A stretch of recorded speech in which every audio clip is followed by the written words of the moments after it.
வணக்கம் நண்பர்களே, welcome to Nikki anchor. ஒரு 1000 கிலோமீட்டர் தள்ளி நடக்கக்கூடிய ஒரு பிரச்சனைனால இந்தியாவுக்கு பாதிப்பு ஏற்படுமா? எந்த விதமான பாதிப்பு ஏற்படும்? கண்டிப்பாக ஏற்படும். 3 வகையில் நம்ம இந்தியா அதனால் மிகப்பெரிய பாதிப்பை போகுது, ஏற்பட்டு கொண்டு இருக்கு. அதாவது ஈரான் அமெரிக்கா போர், அதனால் இந்தியாவுக்கு என்ன விதமான பாதிப்பு ஏற்படுதுன்னு பார்ப்போம். முதல்ல பெட்ரோல்.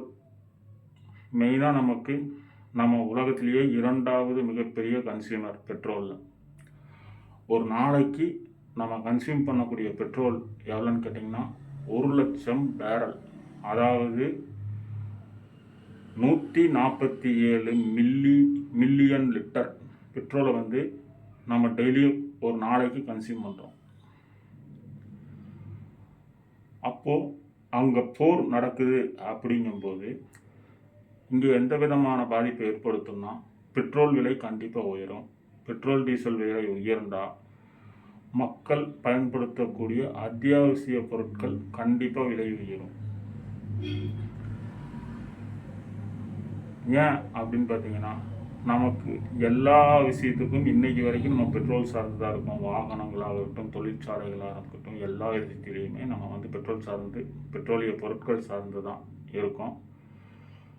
அப்படிங்கும்போது பெட்ரோல் ரேட் ஏறும். பெட்ரோல் ரேட் ஏறும்போது வாகனங்களை பயன்படுத்தக்கூடிய எல்லோருக்கும் அது ஒரு சிரமத்தை தான் உருவாக்கும். 2வது பார்த்திங்கன்னா, நம்ம வாங்கக்கூடிய பொருட்கள் அது பெட்ரோல் ரேட் மட்டும் ஏறாது. பெட்ரோல் ரேட் ஏறுனா நம்ம பயன்படுத்தக்கூடிய காய்கறி, அரிசியிலிருந்து நம்ம அத்தியாவசிய பொருட்கள் அத்தனையுமே விலை உயரும்.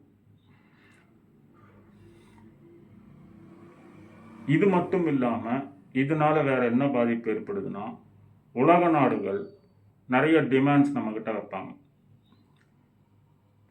நம்ம பொருளை ஏற்றுமதி பண்ணுறதும் இறக்குமதி அதிகமாக பண்ணுறோம்.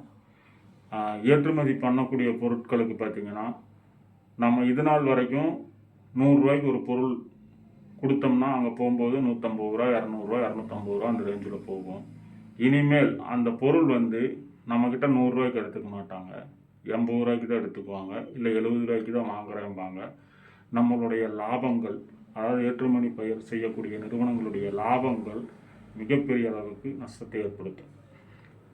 ஏன்னா அவங்க அங்கே விலையை குறைச்சி விற்க முடியாது. அதனால் அந்த சார்ஜை யாருக்கிட்ட வாங்குவாங்கன்னா நம்மக்கிட்ட தான், அதாவது மேனுஃபேக்சரர் அப்படிங்கிற பேசிக்கில் நம்மக்கிட்ட தான் வாங்குவாங்க. அந்த மாதிரி கண்டிஷன் வச்சு தான் பேசுவாங்க. அது ஏற்றுமதி நிறுவனங்களுக்கு மிகப்பெரிய அளவுக்கு பாதிப்பை ஏற்படுத்தும். இறக்குமதியிலையும் பார்த்திங்கன்னா, அவங்க ரேட் அதிகமாக சொல்லி தான் நம்மக்கிட்ட விற்பாங்க.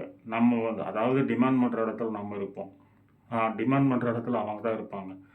நம்ம பொருளை வாங்கினாலும் அவங்க தான் விலை நிர்ணயிப்பாங்க, விற்றாலும் அவங்க பொருளை நம்மக்கிட்ட விற்றாலும் அவங்க தான் விலையை நிர்ணயிப்பாங்க. இது ஒரு மிகப்பெரிய பிரச்சனையை நம்ம சந்திக்க வேண்டிய நிலைமை ஏற்படும். மிகப்பெரிய அளவுக்கு நம்மளுடைய பொருளாதார நிலைமை ரொம்ப பாதிக்கப்படும். இப்போது இதனால் என்ன ஆக போகுது அப்படின்னு பார்த்தோம்னா, இந்தியா மிகப்பெரிய நாடு, அதாவது உலகத்தில் 2வது மக்கள் தொகை கொண்ட நாடு இந்தியா. இந்தியா தினம் தினம் ஒவ்வொரு பொருளாக வாங்கிட்டு தான் இருக்கும். அதே மாதிரி தினந்தோறுமே எல்லாரும் 2 வீலரு, 4 வீலரு, லாரி எல்லாம் யூஸ் ஆகிட்டு தான் இருக்குது. எல்லாத்துக்கும் பெட்ரோல், டீசல் எல்லாம் தேவைப்பட்டுட்டு தான் இருக்குது. இப்போ இது நம்மளுடைய மக்களுக்கு மிகப்பெரிய ஒரு பிரச்சனையாக கொண்டு போய் விட போகுது. நம்ம அரசாங்கமும் துரிதமாக நிறையா நடவடிக்கைகள் எடுத்து பண்ணிட்டு தான் இருக்காங்க. இருந்தாலும் இது இந்தியாவை பாதிக்குமானா 100% இந்தியாவை பாதிக்கும். இப்போ E20 பெட்ரோல் கொண்டு வந்திருக்காங்க. இப்போ கொண்டு வரல, ஆக்சுவலாக நம்ம குறிப்பிட்ட ஒரு 2-3 வருஷமாகவே E20 பெட்ரோல் தான் யூஸ் பண்ணிகிட்ருக்கோம். ஆனால் இன்றைக்கி தான் E20 பெட்ரோல் கண்டுபிடிச்ச மாதிரியும், இன்றைக்கி தான் E20 பெட்ரோல் வர மாதிரியும் நிறைய இன்ஃப்ளூயன்சர் அதுக்கான எதிர்மறை கருத்து சொல்லிகிட்டு இருக்காங்க. அது அவங்களுடைய இஷ்டம், அவங்களுடைய பேச்சு சுதந்திரம், அதில் நம்ம தலையிட முடியாது. ஆனால் இத்தனை நாள் பயன்படுத்திட்டு தான் இருக்கும். அதனால் எந்த விதமான பாதிப்பும் நம்ம வண்டிகளுக்கு ஏற்பட்டதில்லை. ஏன்னா நம்மளும் ஒரு சில விஷயங்களுக்கு அரசாங்கத்துக்காக பணிஞ்சு தான் போகணும். E20 பெட்ரோல் குறைந்தது ஒரு 2 வருஷமாக தான் வண்டிகள், 1.5 வருஷமாக தான் வண்டிகள் மேனுஃபேக்சரிங் E20 பெட்ரோல்னு போட்டு வராங்க. அதுக்கு முன்னாடி வர வண்டிகள்லாம் நார்மல் பெட்ரோல் தான் வந்துச்சு. ஆனால் அந்த வண்டிலையும் நம்ம E20 பெட்ரோல் யூஸ் பண்ணி தான் இன்றைக்கி வரைக்கும் யூஸ் பண்ணிகிட்ருக்கோம். எந்த விதமான பாதிப்பும் இல்லை. ஒரு ஒரு ரூமரை கிளப்பிட்டு இருக்காங்க. அது அவங்களுடைய கருத்து சுதந்திரம், அவ்வளோதான்.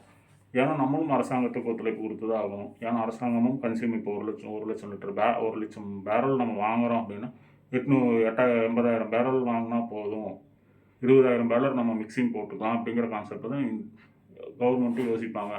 அது நமக்கு வாங்கக்கூடிய ரேட் டேலி ஆகும். அப்போ நமக்கு கொடுக்கக்கூடிய பெட்ரோல் அதே ரூ. 100 120 கொடுக்கக்கூடிய நிலைமைக்கு அரசாங்கமும் செல்லும்.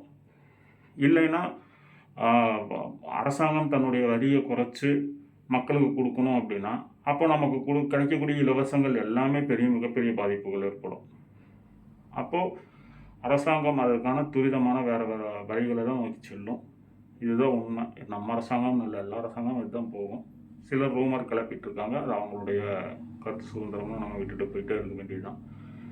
ரெண்டாவது, இதனால என்ன ஆகும்னா நம்மளுடைய பணவீக்கம் மிகப்பெரிய பாதிப்பு ஏற்படுத்தும்.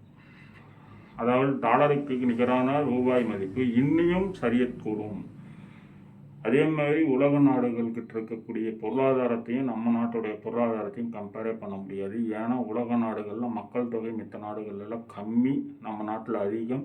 அதே மாதிரி மித்த நாட்டில் கன்சியூம் கம்மி, நம்ம நாட்டில் கன்சியூம் ஜாஸ்தி. அவங்க ஆடம்பர பொருள்கள் மட்டும்தான் கன்சியூம் அதிகமாக பண்ணுவாங்க. நம்மளது அப்படி கிடையாது. அத்தியாவசிய பொருள்லேருந்து எல்லாமே கன்சியூம் அதிகமாக இருக்கக்கூடிய நாடு. அதனால பணவீக்கத்தில் நம்மளுடைய பொருளாதாரம் மிகப்பெரிய அளவுக்கு பாதிப்பு ஏற்படுத்தக்கூடும். அதே மாதிரி நம்மளுடைய நெஃப்டி, இந்திய வர்த்தக மிகப்பெரிய அளவுக்கு பாதிக்கப்படும். இது வெறும் தொழிலதிபர்களும் இந்த மாதிரி இன்வெஸ்ட் பண்ணுறவங்க மட்டும்தான் பார்க்கணுமா அப்படின்னு இல்லை.